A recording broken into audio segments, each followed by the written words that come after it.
Et soyez les bienvenus ce dimanche matin sur les fréquences de Tendance Ouest en Normandie, le magazine Tendance Confidence. En cette période de carême, en cette période aussi où nous parlons de confinement, d'autres professions continuent leurs activités comme le personnel soignant que je tiens à saluer au début de cette émission.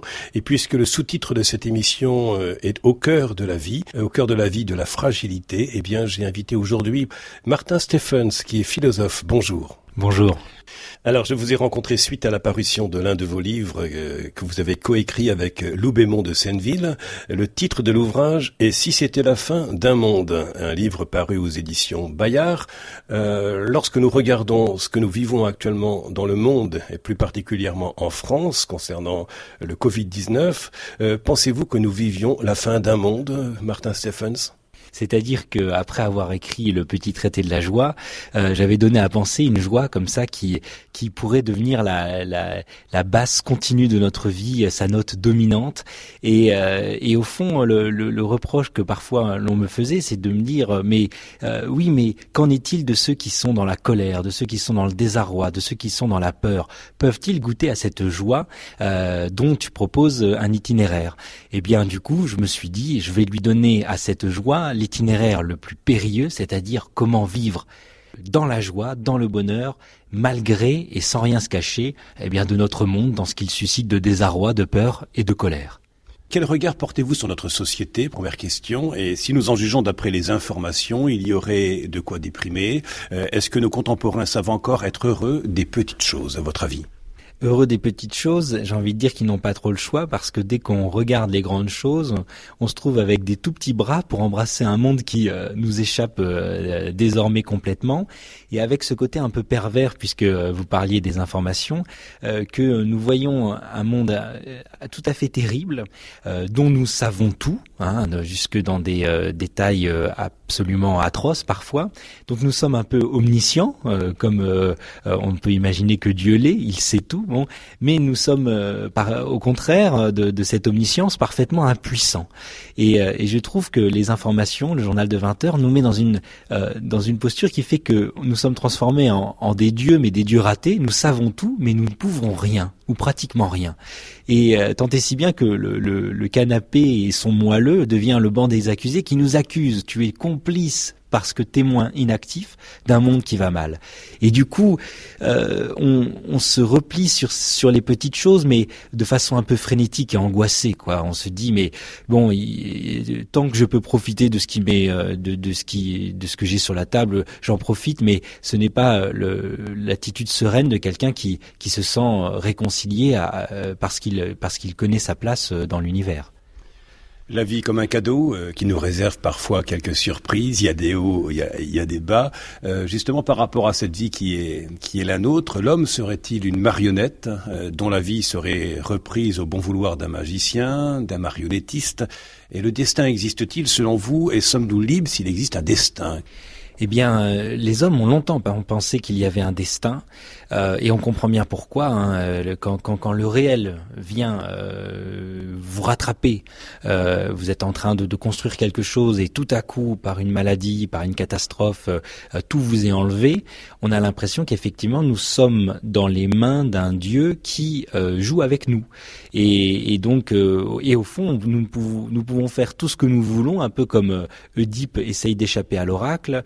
Le fait même de vouloir y échapper fait qu'on va tomber dedans de façon encore plus humiliante pour l'homme. Donc cette perspective du destin, oui, ça parle beaucoup. Moi, j'ai tendance à croire que l'homme n'a pas un destin mais une destinée. C'est-à-dire que précisément, il peut discerner dans sa vie ce qu'il appelle à devenir lui-même et à vivre cette vie comme ayant un sens. D'ailleurs, dans le sens commun, il y a des phrases comme ça que l'on dit au cours d'un repas, en prenant un café ou autre chose, ou au travail, où on se dit, de toute façon, à quoi bon? D'ailleurs, il y a l'évêque du diocèse de Bayeux et Lisieux qui parle d'une nouvelle maladie dont seraient atteints les contemporains, l'aquabonite. Donc, à chaque fois, on dit à quoi bon? De toute façon, après moi, après nous, la fin du monde. Ouais, tout à fait, c'est ça. C'était Bernanos aussi qui disait que c'était le chant le plus terrible, le chant qui crie comme on peut imaginer un corbeau, quoi. À quoi bon, à quoi bon. Bon. Et c'est pas un appel effectivement qui nous met debout. C'est au contraire la tentation de rester chaudement sous les draps. Je crois que tout l'enjeu pour l'homme, c'est de transformer l'absurde en gratuité, la vanité en gratuité. Au fond, peut-être que sur notre terre, on n'aura pas de réponse définitive à la question pourquoi. On n'aura pas de réponse définitive, mais pour peu qu'on ose croire que le jeu en vaut la chandelle, eh bien, ce qui nous paraît vain, absurde, peut se révéler gratuit. Alors, quelle est la différence entre l'absurdité et la gratuité ? Eh bien, quelqu'un qui ne comprendrait pas cette différence, ce serait quelqu'un qui, rencontrant un ami qui se promène, lui dirait, eh bien, tu vas où ? Alors, il dirait, écoute, je vais nulle part, je marche pour marcher, je me promène. Alors il dirait, mais c'est absurde, moi quand je sors de chez moi, c'est pour aller quelque part. Bon, eh bien non, ça n'est pas absurde. Se promener, c'est gratuit, c'est comme écouter de la musique, c'est comme aimer. Au fond, il n'y a aucune utilité économique à aimer plutôt qu'à ne pas aimer, et pourtant cet amour qui n'a pas de pourquoi est gratuit. Et je crois que ce monde qui se défait, ce monde qui n'est plus soumis à la manipulation de l'homme, parce que on voit bien qu'il est fragile, eh bien nous invite à avoir un rapport beaucoup plus gratuit à lui. Continuons de voyager avec vous, Martin Stephens. Je rappelle que vous êtes professeur de philosophie. En cette période de carême et en cette période de confinement, peut-être retrouvons-nous le goût de la lecture. Un auteur qui vous plaît particulièrement, c'est Antoine de Saint-Exupéry, et grâce à lui, vous continuez de poser sur la vie un regard d'enfant, c'est-à-dire... Oui, Saint-Exupéry, c'est justement cette fragile beauté de toute chose, et c'est un regard d'enfant posé sur le monde. Mais attention, il y a dans le regard d'enfant quelque chose de beaucoup plus profond qu'on ne pense d'abord quand on voit les dessins animés actuels pour les enfants. Enfin, je trouve personnellement que c'est parfois un peu idiot et que c'est fait par des adultes qui veulent faire rire d'autres adultes. Bon, alors que quand on écoute les enfants, quand on écoute très franchement leurs questions, on voit que l'enfant est capable de tenir en même temps une grande naïveté sur les choses, une grande joie, donc de tenir ça dans une main, et en même temps une grande lucidité. L'enfant accueille le réel tel qu'il est, et mon fils de 5 ans me pose des questions sur la mort, et puis un coup il me dit, mais moi c'est pas la mort qui me fait peur, c'est la mort de tout le monde, c'est-à-dire c'est la fin du monde. Bon, et puis on voit que ce qu'il veut, c'est une réponse franche, qu'il est capable d'accueillir cette perspective, voilà, et que il ne va pas anticiper dans des angoisses, pas nécessairement, quoi. Donc voilà, Saint-Exupéry, ce que j'aime, c'est ce regard d'enfant sur le monde. Martin Stephens, philosophe, auteur, invité de cette émission Tendance Confidence au cœur de ce carême 2020. Nous allons continuer de tourner les pages de vos différents livres, mais en même temps tourner les pages de votre vie en tentant d'aller au cœur de ce que vous voulez bien nous dire et de ce qui donne sens à votre vie, au moment où nous parlons aussi de ce mot de confinement, respiration musicale. Nous vous retrouvons dans quelques instants sur Tendance Ouest. Tendance Ouest. Tendance Ouest. Et suite de votre magazine Tendance Confidence jusqu'à 9h avec aujourd'hui un professeur agrégé en philosophie, Martin Stephens. Pour les auditeurs qui prennent en cours cette émission et qui ne vous connaissent pas encore, qu'est-ce que vous acceptez de dire de vous-même ? Je suis lorrain, donc je viens de l'autre bout. Et voilà, je suis professeur de philosophie, père de 3 enfants, et j'ai la joie d'accompagner dans un itinéraire passionnant et pas toujours facile les étudiants vers des concours exigeants. Et ce qui fait que il m'est donné de vivre avec eux, moi et puis mon équipe de professeurs, des vrais moments de partage et d'endurance. Vous écrivez, Martin Stephens, « Le bonheur n'est donc pas ce qu'on obtient pour être heureux. Le bonheur, c'est notre vie telle qu'elle est, et sachant qu'elle ne peut pas être tout, le bonheur, c'est la conscience qu'on en a. » Peut-être un petit commentaire pour les auditeurs de Tendance Ouest. Oui, vivre, c'est perdre. C'est d'abord beaucoup recevoir, mais finalement on reçoit dans un temps où on ne se rend pas compte qu'on reçoit. Quand on est bébé, on reçoit énormément, on reçoit beaucoup de soins. Bon, mais en même temps, on est une petite surface où tout le monde dépose ses bisous, dépose son soin, et on ne s'en rend pas vraiment compte. Bon, ça nous permet de grandir. On a surtout conscience de perdre. On a surtout conscience de perdre sa jeunesse. On a conscience de perdre les siens, de pouvoir les perdre, ce qui est aussi une épreuve. Et d'ailleurs, depuis le cordon ombilical qui nous a reliés à notre mère, la vie est une succession de passages. Oui, c'est fou, hein. C'est vrai que on n'arrête pas de larguer les amarres, mais on les largue souvent pas tout à fait volontairement, parce que quand on doit perdre, tel ami, ou perdre l'innocence, hein, la vie étant tragique, eh bien finalement on peut aussi inverser la chose et se dire que on ne perd que parce que l'on reçoit d'abord. Au fond, on ne peut perdre la santé qu'à partir du moment où on est en bonne santé. On peut perdre un ami, et dans la douleur d'un deuil par exemple, que parce que d'abord il nous a été donné de l'aimer. Et je crois que la grande intelligence, qui est une intelligence du cœur, c'est finalement de savoir lire à même la perte ce qui nous a d'abord été donné. Au fond même, de savoir goûter ce qui nous est donné sans attendre de l'avoir perdu. Et donc justement, quelle présence donner au monde, si je pense que tout est fini, quelle présence donner à l'absence même? Eh bien justement, pour accueillir la présence de quelqu'un comme un présent, comme un don, il faut lui ouvrir les bras. Mais il faut lui ouvrir les bras, et j'ai envie de dire aussi lui ouvrir les bras pour le laisser partir. Finalement, on ne possède bien que quand on se refuse à consommer quelqu'un, à consommer une chose. Et donc, dans tout acte d'accueil, il y a cette liberté qu'on laisse à l'autre de partir. Et au fond, ce monde-là qui nous échappe, qui n'est plus disponible à nos souhaits, parce qu'on voit bien que la maîtrise que l'homme a sur lui provoque telle ou telle catastrophe. Eh bien, ce monde-là qui ne nous est plus disponible, du moins on peut s'y rendre disponible. Et au fond, comme je le dis dans le livre, il se met à briller par son absence. La perspective même de sa disparition nous permet de jeter un regard sur lui qui n'est plus un regard qui calcule en vue de posséder, en vue de prendre, mais un regard qui laisse le monde se révéler dans sa beauté et dans sa gratuité. En ouvrant le livre dont vous êtes l'auteur, Martin Stephens, paru aux éditions Salvator, qu'est-ce que vous avez envie de nous lire comme passage à offrir aux auditeurs de Tendance Ouest? Alors j'ouvre une page, c'est celle de la page 69, qui peut-être est d'une bonne photographie pour entrer dans le livre. Le monde se donne, dans l'horizon même de sa perte, d'une façon nouvelle. Par son absence, il se met à briller. Tout à coup libéré de notre souci de pouvoir jamais le conquérir, ni même le retenir, le monde apparaît soudain dans le miracle de sa simple présence.